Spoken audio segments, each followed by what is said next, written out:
The slide. Despite the slides, this will actually be fairly informal. As I said about our shape of our time together, I'm going to start out with some roles and responsibilities, some clarifications around how the committees work.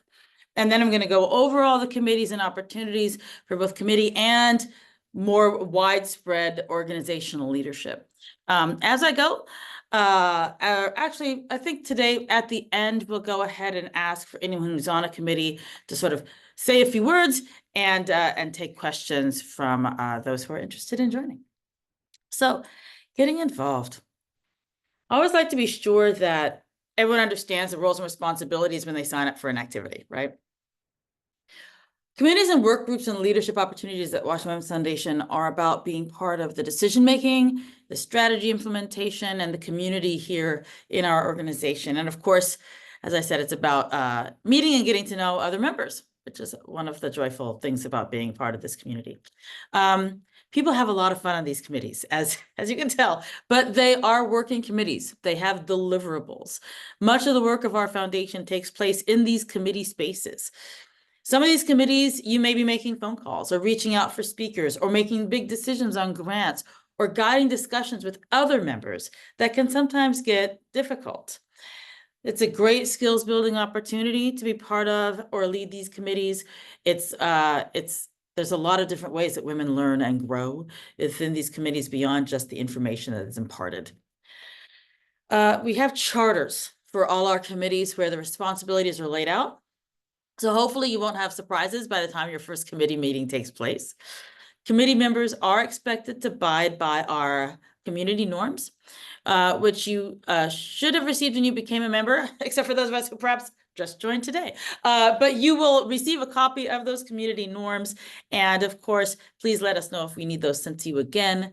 These norms are available to clarify our responsibilities to each other, especially when conversations get hard, as they sometimes do in our grant committees. We talk about race and gender and issues that are facing our community and our wider state community. And sometimes those can be difficult conversations.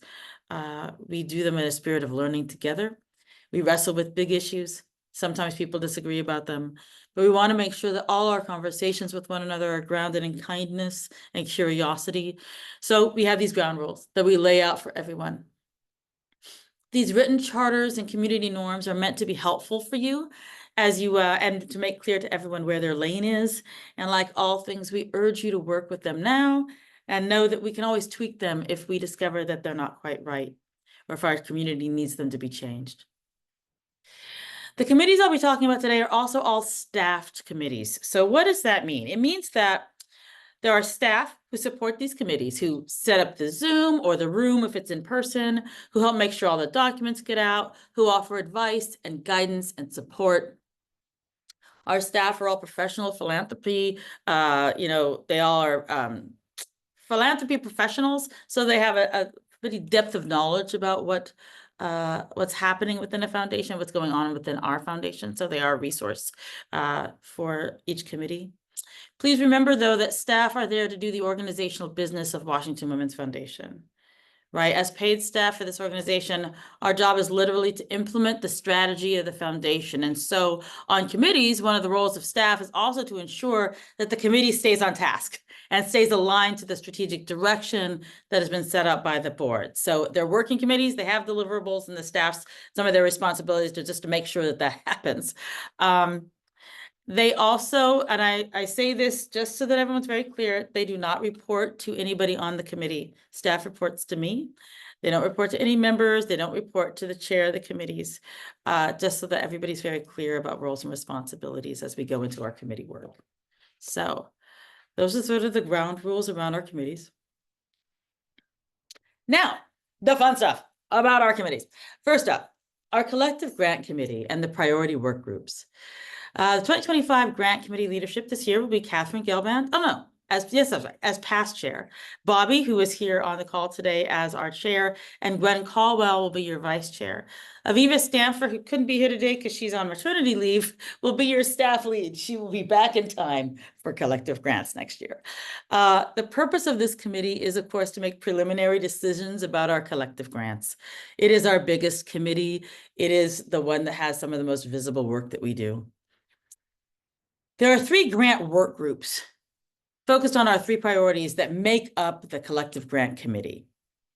So you have the grant committee, you have the work groups that make them up, and those are split up, like I said, across those 3 priorities. So this year, this upcoming year, those 3 priority work groups will be in climate and agricultural justice. We'll be focusing in on mitigating the impact of climate change. And by that, we mean we will invest in alleviating and reversing the effect of climate change on those communities most impacted by its effects in Washington State. We are interested this year in learning more about how climate change has impacted communities in Washington State and the solutions those communities are creating. So that's what that work group will be exploring. In healthcare, this year, we are interested in learning more about systems of mental health care and how young people, ages 26 and younger, interact and heal within these systems, including systems designed to address youth addiction recovery. So we'll be looking at youth mental health, and we will be investing in culturally relevant mental health and connection building services for young people, ages 26 and younger, including organizations with counseling staff or working with a network of external providers. In education this year, we'll be looking at adult educational opportunities. We'll be investing in non-traditional adult education programs and educational opportunities in support of adults navigating the requirements of employment and civic participation. This may also include immigrant and refugee education services. This group, we're interested in learning more about non-traditional adult education programs and services designed to support adults ages 18 and older, as they navigate the requirements of employment and civic participation. Within each of our work groups, there's sort of 2 additional teams, and you can be on either of these, or all of them, if you like. The LOI team and the learning and conversation team. You can choose to be part of only one or both teams in the work group, although most people find that being part of the entire process is the most rewarding. That entire process is like January to May. So the LOI team, the letter of intent team, you read all the letters of intent in your category. So if you're doing healthcare, you'd read all the youth mental health LOIs. And this year, the committee leadership, so Bobby and Gwen and Catherine, will be going through a deep cull of these. So you'll have probably about, we hope, 30 or 35 LOIs to go through in your committee. You'll work with your team to choose up to 10 organizations to go on to the learning stage. We'll have some solid dates out. I think in the follow-up information, we'll have some solid dates. But in general, this takes place in January and early February. The learning and conversation team is when you learn more about a few organizations, depending on the number of people on your team, and whether all 10 slots were filled. But you'll research those 10 organizations. You'll present on them to your committee, and then you will discuss with your work group and determine 5 more to move on to have a conversation with. You'll then be conducting conversations with nonprofit leaders of the 5 remaining organizations in each priority, depending on how many members are in each group. We don't like to overwhelm our applicants with too many people on the call, so usually like 2 or 3 members talking with all the folks on the nonprofit about the organization. You'll work with your work group to choose 2 in each category to go on to our final vote and write up the voter's guide for membership with Aviva. So you'll be writing up the ballot that will go out to members who will then vote on our top grant givers. So that's the collective grant committee and the work groups that make up the collective grant committee. We also have the Women and Girls Grant Committee, which is, as you heard, going on right now. So this is sort of our fast round grant committee. It takes place September to November and culminates in our pop-up for Women and Girls event in December, which is really a lot of fun. And tickets are available if you haven't already bought them. It's just a really fun evening. So I strongly encourage you to join. to join that. And then for next year, the Women and Girls Committee, we do not know who's leading in 2025 as of yet. This year, right now, it's being led by Sasha Summer-Quasino and Casey Hannisko. The Women and Girls Grant, all the submissions come in with the letters of intent here right now. They're being submitted right now. And this committee will, again, review the LOIs, that of these organizations are all ones that only have programs for women and girls, or have a program focused on women and girls within those same priorities I discussed earlier. So you pick 3. Once again, it'll be divided into those 3 sort of groups of the 3 priorities. We'll pick 3 from each priority to go to the pop-up event. We'll write up that women and girls voters pamphlet, the ballot for the women and girls grant. The biggest difference until now, right? You narrow it to 9, you write up the voter guide. The biggest difference now is that at the Women and Girls Grant Committees, the grant making takes a lot less time than the collective grant. So it's about 4 meetings, I think, total. And it changes because the 9 organizations chosen are presented through that pamphlet at our pop-up event. And then at that evening, we do a rapid fire grant making and decide who gets the top gift. So that's a little bit faster version of our collective grants, still within the same priorities as our collective grants, and focused on women and girls in particular. All right. Our member committees. Even more work than grants takes place here. For those who would like to engage with other aspects of our membership, here are a few other vital committees. Our GET committee. GET stands for Grantee Engagement Team. It'll be led this year by Anna Cronin and Rosemary Dunkel, I believe. And Aviva will also be staffing this committee. GET works to build relationships with our grantees and discover ways that we can be of greater service to them, even after the grant is concluded. So they support our grantees. They may arrange, like if a grantee needs a board members, for instance, may reach back out and let the wider membership know that they're looking for a board member. We've had some of our grantee engagement team members have supported organizations with their knowledge. So we have one person, one of our members who's really great at events, who is supporting one of our grantees with their first event. We've had some house parties. It sort of depends on what the grantee is interested in doing with the team.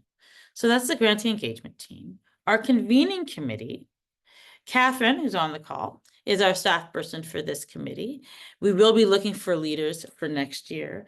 The work of this committee is to plan the convening and to help drive participation at the convening. The convening is where we discuss the next year's round of big themes: healthcare, education, climate and agricultural justice for this year. And out of that convening is when we start to narrow it down to figure out our priorities for the next year. So it's a pretty powerful committee, because some of the folks that they choose to go on those panels might influence the way in which we do our granting the following year. Our themes next year will return to arts and community culture, hunger and housing, and law, justice, and incarceration. So if you have a deep interest or expertise in any of those themes, this might be a great committee for you. And that committee will be going out there, finding the speakers and planning the convening day. MET is our member engagement team. It's led by Aru Chandakar and Christine Atkins, who's on this call. Staffed again by Catherine. MET works to build relationships between members while exploring our wider community together. They plan small monthly activities for members to participate in: walks around the park you love, a trip to museums, tours around town, book readings, things like this. They also support all our other events as greeters or at registration. Anything goes in terms of the kinds of events that this team plans. So bring your imagination and dream up things to go around town and to do across the state. We have a community resource group, and Sue will be able to speak to that. This is primarily a board level committee, but what it does is it's here for our members if there's conflicts between members, or if there's questions about a situation that comes up and you were not sure how to handle it, or something seems off. Like I said, some of our conversations could get a little not hot, but we talk about big issues, and sometimes that's difficult. So this is really a resource group to discuss and learn together when conflicts or situations arrive, and Sue can speak more to that as well. We do have a tentative committee that's probably forming early next year. We're a small staff. we could really use some help with both marketing and advancement of resources and driving more resources into our foundation. You know, the more we raise, the more we can give. So we're not quite sure what this committee looks like yet, but please stay tuned. If you're interested in helping us with our marketing or with our fundraising, would love to have you aboard for the advancement committee. So that's an option. Let us know if you're interested and we'll be in touch on that one. All right, and there is some committee and organizational leadership opportunities coming up. We have for 2025 our work groups. So those are, we have our grant committee, and then each of the grant committees has work groups. Remember those priority work groups? They all need leaders as well. So we need priority work group leaders for 2025. Our Women and Girls Committee will be having a new leadership for 2025, and they start up in September. So that's a possibility to lead that committee. Our convening committee, we're also looking for leadership for that one. So if you're interested in trying on some leadership at committee level, happy to have you join, and do raise your hand for that. On the sign-up sheet, it'll ask whether you're interested in leadership. We also, for 2025, will probably be looking for some leadership for GET, for collective grant committee leads, and for advancement into the future. We like to get those things sort of solidified ahead of time. A lot of those conversations start much earlier than the committees themselves begin. So there's committee leadership out there. Just indicate where you're interested, and then we'll know to get back to you if we need some leadership for those committees coming up. Organizationally, we have sort of two big organizational leadership opportunities. If you are a committee leader, then you are also automatically a part of our cabinet. The cabinet is all of our committee leaders, myself, and the board vice chair or chair. And it's really a chance for all of our leaders to talk to one another about what they're seeing across the organization, help each other if there's any questions that they may have, a time to get together and have those conversations. And there's always board leadership. We will, I believe, have availability, and we will have openings next year for our board. We have some folks that are terming out. So look for announcements for 2026 in the spring of 2025. So questions are always welcome on the board. There are some board members on this call as well. So if you have questions about board leadership, that's also available to you. And finally, how to sign up for board service. Stay tuned. We will be sending out lots of messaging around that in the spring. For committees, you will be getting, after this conversation, an email with registration links, more information about dates and times, so that you can make an informed decision about what committees you want to start to sign up for. All right. That's the end of my voice and the slideshow going on and on. What I'd love to do now is, for those of you who have been on committees, you know what, let's do this. Sue, why don't I start with you? You could talk a little bit about the community resource group, which is technically, I think, all board members right now, but about what it is your role is for community resource group. And then we'll go around to some others. Sure. Well, as Maria said so well, we are a big and diverse group, and we make big decisions and have meaningful, rich, and difficult conversations. And so you can imagine that requires us to have some agreements around how we're going to engage with each other. And Maria already mentioned the community norms, which you'll all receive if you haven't already. And this group exists just as a way to support each other as we seek to live into our community norms. We know that we all approach things a little bit differently, and sometimes we have questions about how to move forward when there is disagreement and conflict. And this is a small group of board members who exists really just to support us as we seek to interpret and live into being in a community together where we don't shy away from conflict, where we lean into really listening to each other, and we use that as a way to grow in our capacity to have meaningful, important conversations that take into account everybody's perspectives. So, you know, just try that with this post-election moment and people who are feeling differently. And you'll appreciate that it can be challenging sometimes to have conversations with people who see the world differently than you. And we seek to support those conversations in any way we can. As a learning organization, this is our framework, because we're all learning, we're all growing, me too.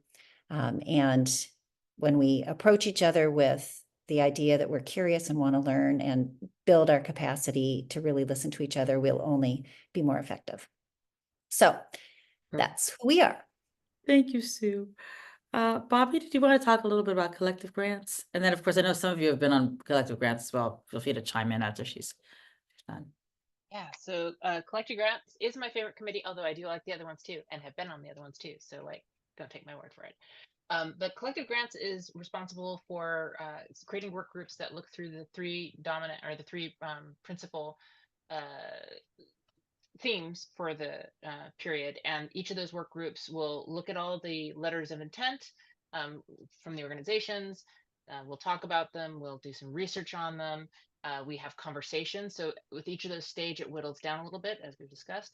And the thing I love about it most is those dynamic and rich conversations.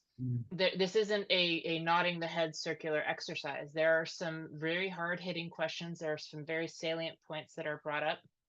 And I love it because everybody understands that we're in that committee to get the work done and to make the very best choices and to send the very best organizations off to the membership to decide. When the membership gets to decide, they get all of our notes, they get all of our recordings, they get everything that we found so they can make an informed decision, but we have helped them get there. So yeah, I'm happy to answer any and all questions about the Collective Grants Committee.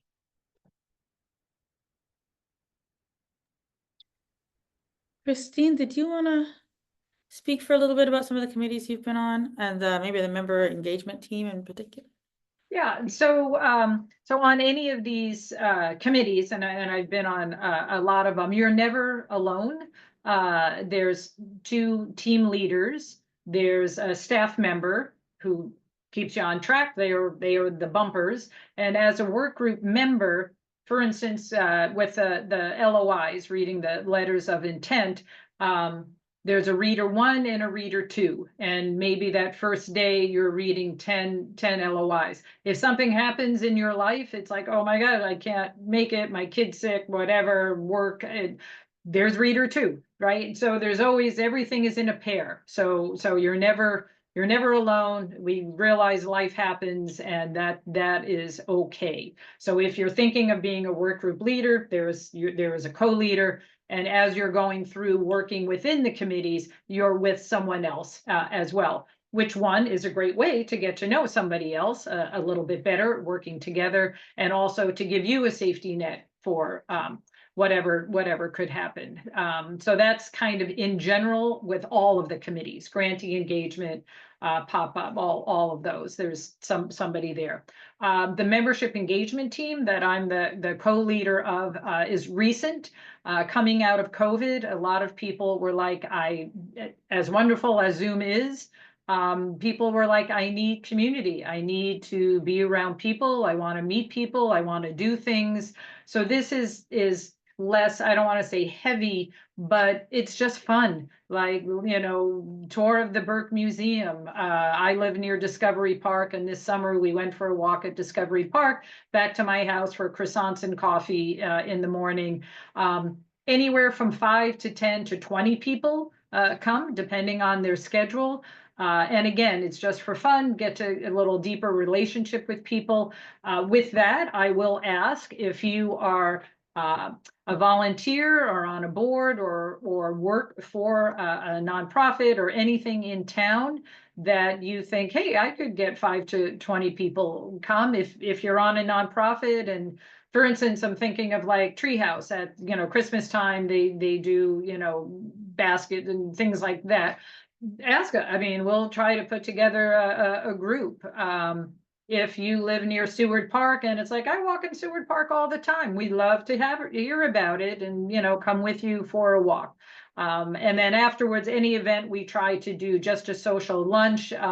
The redlining tour of Chinatown, we had dim sum afterwards. With the Burke Museum, we had lunch afterwards at the museum. So we try to do educational and then just get to know. We would love people to sponsor. We've done it in the past, but not with this committee yet because we're still new. Is there a book, a podcast, a movie that would be great to discuss together? Maybe that would tie into our priorities, but in a fun way. So anyway, just to think about it, we're open to any and all suggestions and comments. I want to go ahead and open it up to any questions that folks have, or if anybody wants to. If anybody would like to speak more about a committee they've been on, happy to hear it. But if you have any questions, those of you who haven't and are interested in joining, if you have questions about a specific committee, please feel free to bring them up. Hi, can I ask a question Of course. about the grant committees? My question is, how do you discern, which category to get involved in? Is there any concern around conflict of interest? For example, my husband is on the board of Sound Health. Should I then not be on that, mental health committee, or is that a bonus? Like I'm trying to, you know what I'm saying? I mean, we obviously we all bring different things to the table from different organizations and passions and biases. Absolutely. Can you give some guidance around that? You bet. Bobby, did you want to speak to that? I know I can, but Oh yeah. So you hit the nail on the head there, which is both there could be conflict of interest, but there is also the benefit of knowledge, right? And we've had plenty of committee work groups where somebody or multiple somebodies on the committee have either worked in their direct history in that area. So, mental health, there were people who had worked in actual mental health, worked in the emergency rooms for mental health, et cetera, or homelessness, have worked with places like Mary's Place, et cetera. As I understand it, and here's where I'm going to be heavily looking to both Maria and to Catherine to correct me, but as I understand it, unless you are employed directly by one of the places that is up for consideration for the grant, you're fine. If you are, and this is the part that I'm really I haven't read the documentation in the last week, so it's not fresh in my head. I believe if you are employed by one of the places that is up for grant, I think you can still participate in the committee, but you cannot be in the group that advocates for that. Somebody else has to do the research. Somebody else gets to have the conversation. You have to sort of what's the word they use for judges? You have to recuse yourself. Right, I believe. So yeah, our conflict of interest, and there's a conflict of interest policy that we have all of our collective grantees take a look at. We ask for, it's both if you're employed or if you're on the board of an organization, we ask that you either choose a different priority, or if you're on that priority, you cannot be the advocate for that particular organization per se. You have to be an advocate for a different organization. Of course, you're welcome to vote however you like. And once the decision is made, like if the organization that you love does not go on, this kind of goes across the board. The organization that you love does not go on. Once the decision is made, it's made. So no bringing it back up at the next round and saying like, we should go back and pull them back in. So it's in many ways, it is a matter of your own ethical standards, but it's also one that the community will keep you from necessarily going too far down the road if you get too vociferous in your enthusiasm for a particular organization. So if you have expertise, we do like to see it. We also like to see explorations of things that maybe you don't know a lot about. It's one of the most interesting things. One of the reasons that some people choose certain priorities is simply by what day of the week and times that their meetings are. So you'll see in the sign-up sheet, like it's 12 o'clock on Mondays. And you're like, I cannot make that. That is not a possibility for me. Then maybe you choose one that is a possibility for you and you learn some new stuff. So I know a lot of members who just choose based on what day of the week it is. So it's a wide range of ways that people choose to be in the priorities.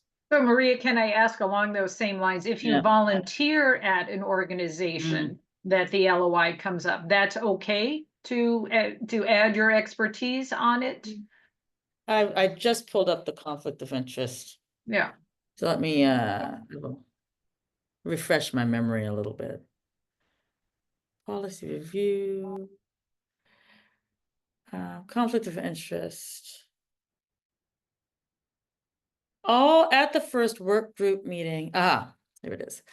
Definition of conflict of interest for collective grants. If you are currently serving on the governing board of an applicant organization, if you are a staff member, if you are currently an active paid consultant to the applicant, to the organization, if any organization with which you are currently affiliated as a board member, staff member, or paid consultant is in an alliance, coalition, or partnership, whether formal or informal, with the applicant organization, and the alliance, coalition, or partnership is the subject for which grant funds are being sought from the foundation.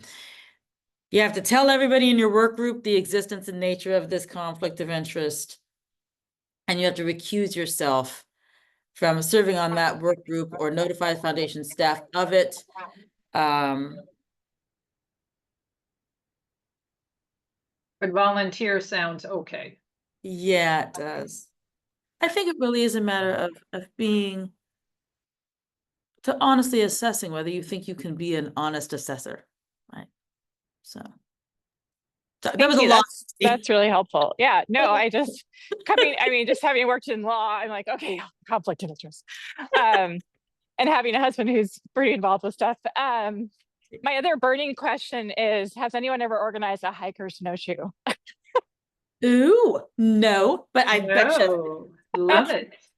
I Okay, love it. anyway, is that member engagement, or do you guys ever just have like more, I guess, informal sharing of interests among the group, or is there a way to, Well, that's like, I don't know if that would be like a membership engagement, yeah. learning opportunity, but I guess the learning snowshoe, No, but, definitely membership engagement, that would fit right in. And if you have if we are encouraging, I think, Christina, I can speak for you all a little bit, but if you have an idea like that, it's like, I'd like to go hiking, here's a great hike, that I'd like to bring a bunch of people in, we can organize and support getting people registered for it and signed up, so you have cool. a name. Okay.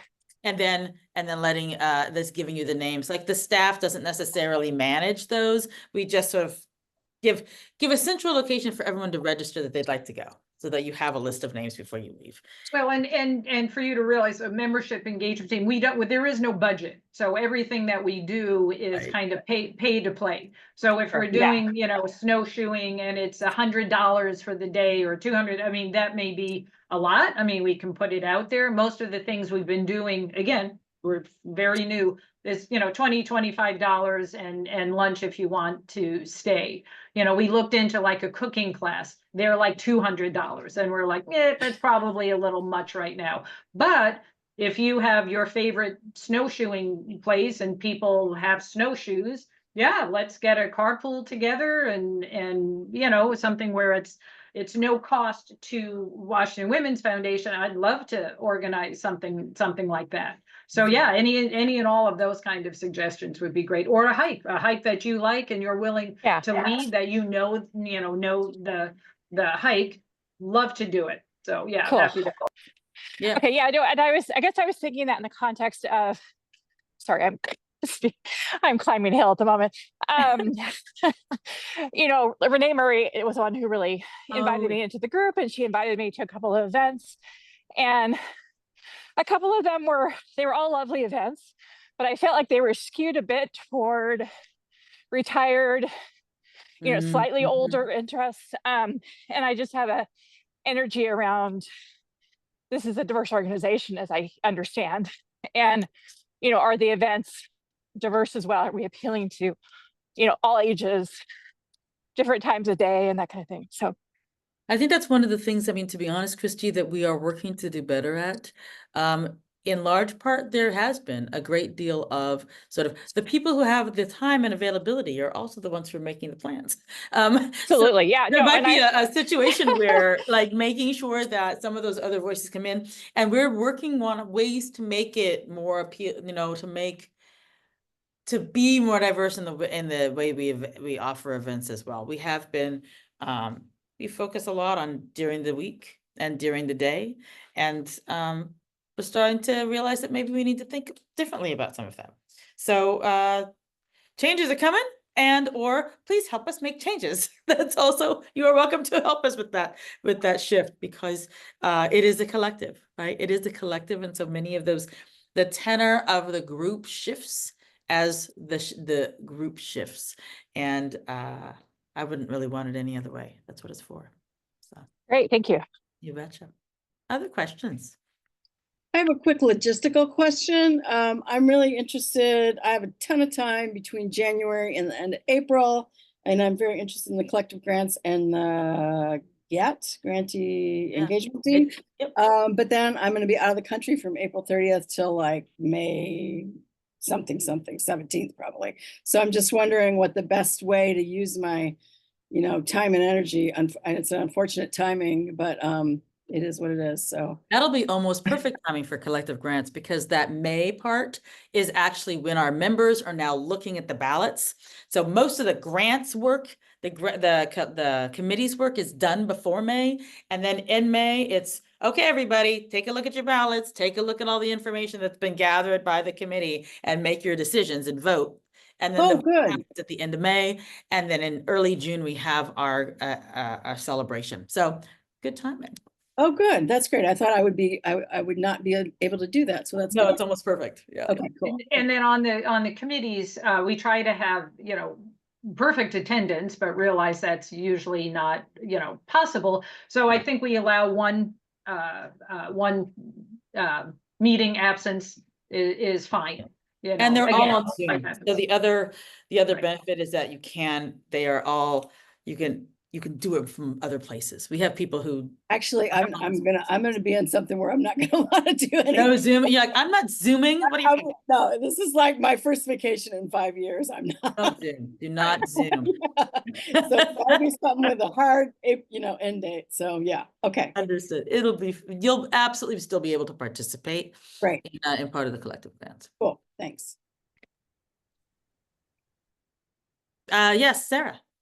I have a question about whether in the materials or whether you can speak to what is the difference in the role of being a member of a grant committee, so I know what that means, versus being one of the co-leads of the committee. I'm gonna let Bobby. I think I'm looking at you again. Or Sue. All right.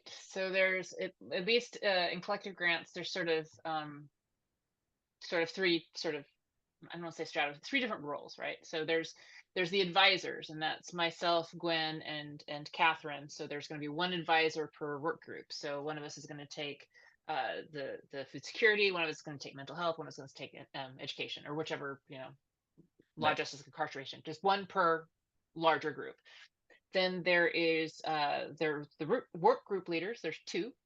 And so they're co-leaders. They work out amongst themselves, how they want to work, like who does this. So usually there's a lot of pre-meetings they attend in terms of like, okay, so which one of us is going to do the introduction, which one of us is going to do the wrap up, which one of us is going to keep time, etc. And the advisors and the work group leaders are there in service of the members of the committee who are doing the actual work. I mean, we all work, but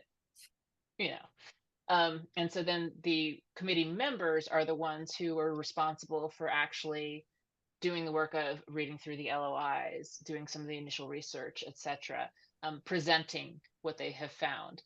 So the work group leaders are more of an administrative function of keeping the time, making sure we have followed an agenda, making sure we have time for Q&A, maybe hunting down some questions on the side. And then the committee members are the ones who are actually fingers into the pie, if you will. I've butchered that. No, so if you're a work group leader, you are not an active member of that. You are not then reading the LOIs, doing the research in the conversations. You're not also a member. Sort of. So there's two caveats to that. Normally in I won't say an ideal world, but in the perceptive world, that is the way we would put it on paper. There's two ways that falls apart. One is so I have no filter. I don't know if we figured this out yet. No filter. That's Good, how we're rolling. good. But the way that falls apart are if the committee is too small for the sheer Mm. volume of work that there is. If we've got a bunch of LOIs to get through and only 6 people sign up for the committee, yeah, then the work group leaders are gonna pitch in and help, because that's just what we do, right? We're not gonna force people to do 9 LOIs per person or something crazy like that. Right. The work group leaders are responsible for working with the advisor for parceling out the work, and so that will be immediately apparent to the work group leaders and the advisor that, oh, we don't have enough people. Okay, you take 2, you take 2, I'll take this. Advisors have even stepped in when needed, just because it's all hands on deck when you have a committee that might be a little small. The other thing that the work group leaders do that a committee member does not do is there is a pre-weed. So you can get as many as 120 LOIs inbound for a particular topic. And if we handed 120 LOIs to our work groups, we would never get out of there. It would We would just have no work groups. we would have no work Stop groups, doing and it. it would never get done.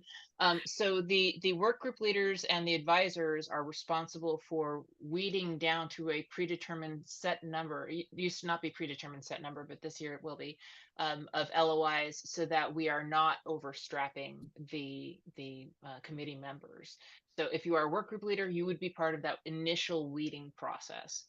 If you're not, then you don't have to worry about it by the time you come in for LOI review. It's a canned number of LOIs that we'll be looking at. So, oh, work group leaders also do the assignments. So they are the ones who will say, okay, Sarah, you and so are buddied up, and you're going to take this one and that one, and hopefully it's okay with you what we assign. So, Sue?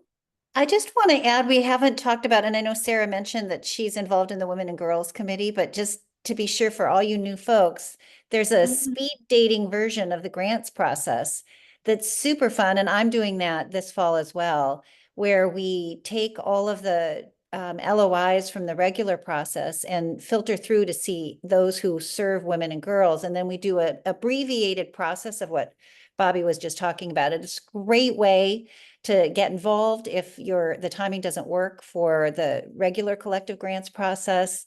And I hope that all of you will come to the December 4th event at the Nordic Museum. Super fun. We make the decisions right then and there. I know some of you joined because you had so much fun at that event.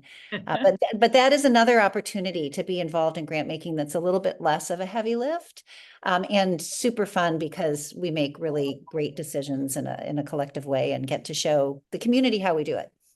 And there's food and drink. And that too. Normal committees, usually there's not food and drink.